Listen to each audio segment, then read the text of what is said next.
Bonsoir à tous. Je vous fais un petit compte rendu de la réunion du comité d'administration de votre association, donc le 15 octobre 2012. Ce qui a été discuté ce soir, donc on a discuté des modifications du règlement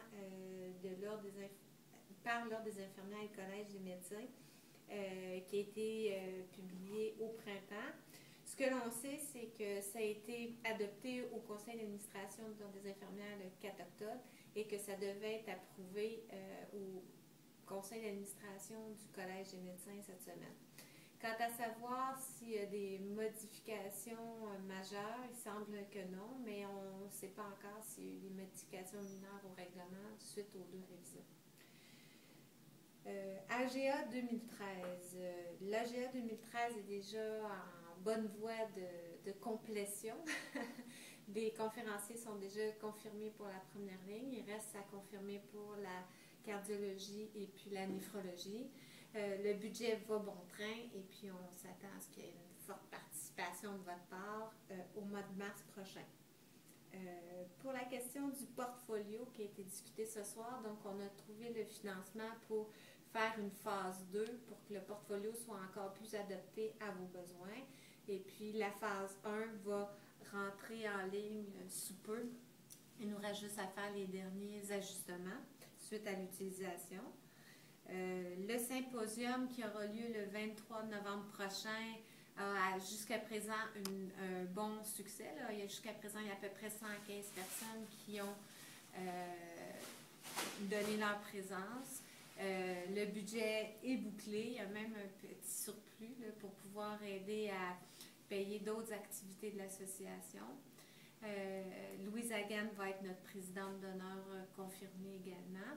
Alors, il y a eu une bonne participation de l'équipe inter, c'est-à-dire il y a beaucoup d'infirmières, il va y avoir des physiothérapeutes, il va y avoir l'ordre des pharmaciens, mais il reste encore que vos médecins partenaires sont peu participants jusqu'à présent. Donc, on sollicite votre aide ou votre temps pour aller publiciser davantage l'événement du 23 novembre prochain pour que la partie médicale soit présente aussi, malgré que Dr Trudeau du Collège des médecins va être présent, mais ce serait bien qu'il y ait plus de médecins. Donc, ça, c'est la question du symposium. Pour les syndicats, nous sommes à discuter d'une stratégie la plus appropriée pour que vos questionnements soient, résolus. Je pense que notre priorité numéro 1 va être qu'il y ait un respect de ce qui a été prévu à la convention collective. Donc, on est en train de faire une espèce de brainstorming de qu'est-ce que devrait être la meilleure stratégie.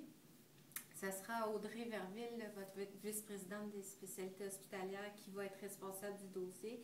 Elle va communiquer aussi avec d'autres personnes qui avaient déjà démontré de l'intérêt à participer dans ce comité-là. Et si vous n'aviez pas donné votre nom et que vous êtes intéressé, on est ouvert à votre coup de main. Pour la question, je ne sais pas si vous vous rappelez, mais on a fait un appel à tous pour trouver quel serait le slogan, phrase la plus représentative des infirmières praticiennes.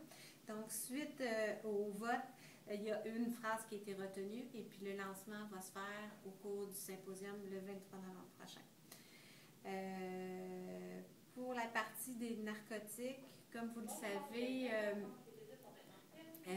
ça l'a passé dans la Gazette canadienne. Il reste juste à avoir les derniers ajustements qui devraient se faire d'ici la fin de l'année. Le ministère et puis l'Ordre des infirmières vont me donner des confirmations de quand ça va être applicable.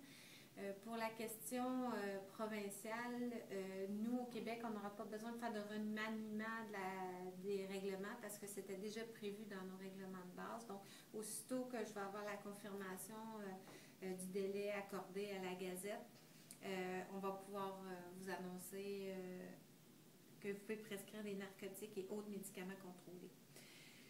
Pour la formation continue, ce sera Marie-Noël Vallée, votre secrétaire de l'association, qui va être responsable d'un comité de la formation continue. On a été sollicité par plusieurs compagnies et instances pour offrir de la formation continue. Donc, Marie-Noël va se charger de publiciser, de vérifier les contenus puis de diffuser les formations éventuellement disponibles pour vous. Et puis, en finale, il y a la revue de la perspective infirmière qui offre contre rémunération aux infirmières praticiennes un petit volet scientifique. Donc, je vous invite à communiquer avec Julie Thibault, votre vice-présidente de la première ligne, pour connaître les plus amples détails si jamais vous êtes intéressé à publier dans la revue Perspective infirmière contre certains deniers. Donc, en espérant qu'on a le plus résumé et le mieux résumé la discussion de ce soir, je vous souhaite à la prochaine!